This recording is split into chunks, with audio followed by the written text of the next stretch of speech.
Penetapan Bupati Pati, nonaktif, Sudewo sebagai tersangka oleh Komisi Pemberantasan Korupsi, KPK, terus memicu beragam reaksi dari elemen masyarakat di Bumi Minatani. Terbaru, Lembaga Swadaya Masyarakat, LSM, Gerakan Jalan Lurus, GJL, Kabupaten Pati menggelar aksi simbolis dan filosofis dengan melepaskan 7 ekor kambing serta 7 ekor ayam putih di lapangan Desa Karangwotan, Kecamatan Pucakwangi, Kabupaten Pati, Minggu sore, 25 Januari 2026.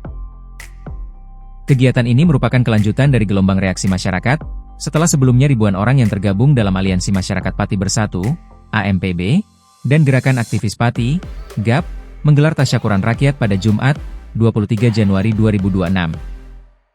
Ketua Umum LSM GJL, Rianta, mengungkapkan bahwa pemilihan hewan tersebut memiliki makna mendalam. 7 ekor kambing yang dilepaskan disebutnya sebagai simbol rakyat kecil atau Wedus Gembel. Terinspirasi dari kutipan legendaris Bung Karno, Rianta melontarkan metafora untuk membina keberanian masyarakat kecil dalam melawan segala bentuk penyimpangan. Bagi Gerakan Jalan Lurus, berikan saya 7 ekor kambing, nanti akan saya kembalikan menjadi 7 ekor harimau, tegas Rianta di hadapan massa GJL, Minggu. Menurutnya, masyarakat kecil harus memiliki jiwa ksatria agar tidak terus-menerus menjadi korban praktik culas para pemangku jabatan.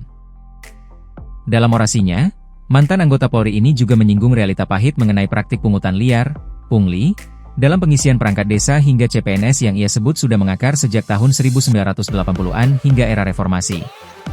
Berkaitan dengan kecurangan dalam pengisian perangkat desa, saya sampaikan di forum ini, sejak tahun 80-an yang namanya pengisian perangkat ya praktiknya tidak gratis, ujar Rianta.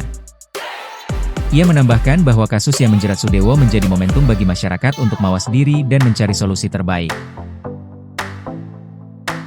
Kemudian dilanjutkan ke era reformasi sampai kemarin peristiwanya Pak Sudewo juga tidak gratis.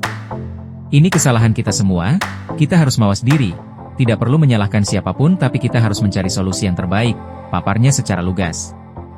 Rianta secara khusus menitipkan pesan kepada Presiden Prabowo Subianto agar menjadikan tahun 2026 sebagai momentum pembersihan nasional terhadap kejahatan jabatan. Ia mendorong penguatan aparat penegak hukum, mulai dari Polri, Kejaksaan, hingga KPK untuk menyapu bersih oknum yang mengkhianati negara. Saya sampaikan kepada Presiden Prabowo Subianto, terus Pak Prabowo untuk membersihkan. Tahun 2026 ini, berangkat dari Pati, lakukan pembersihan terhadap siapapun yang mengotori dan mengkhianati negara, serunya. Terkait pelepasan ayam putih, Rianta menceritakan kegagalannya mencari ayam hitam mulus selama 3 hari. Hal itu justru memberinya filosofi bahwa segala sesuatu yang gelap atau jahat harus diisolasi. Sing ireng-ireng iku kudu dikerangkeng, yang hitam-hitam itu harus dikurung. Segala bentuk kejahatan, terutama yang berkaitan dengan kejahatan-kejahatan jabatan, harus dihentikan dan pelakunya harus dikerangkeng, cetusnya. Ayam putih kemudian dipilih sebagai simbol kesucian hati dan kejernihan nurani dalam bernegara. Secara filosofis, angka 7 atau dalam bahasa Jawa disebut pitu, dimaknai sebagai simbol pitulungan, pertolongan, dari Yang Maha Kuasa. Hewan-hewan yang dilepaskan tersebut nantinya diserahkan kepada anak yatim dan warga yang membutuhkan. Kepala Desa Karangwotan, Sumari, menyambut positif kegiatan sosial yang diinisiasi oleh GJL Pati di bawah prakarsa Kaswin tersebut.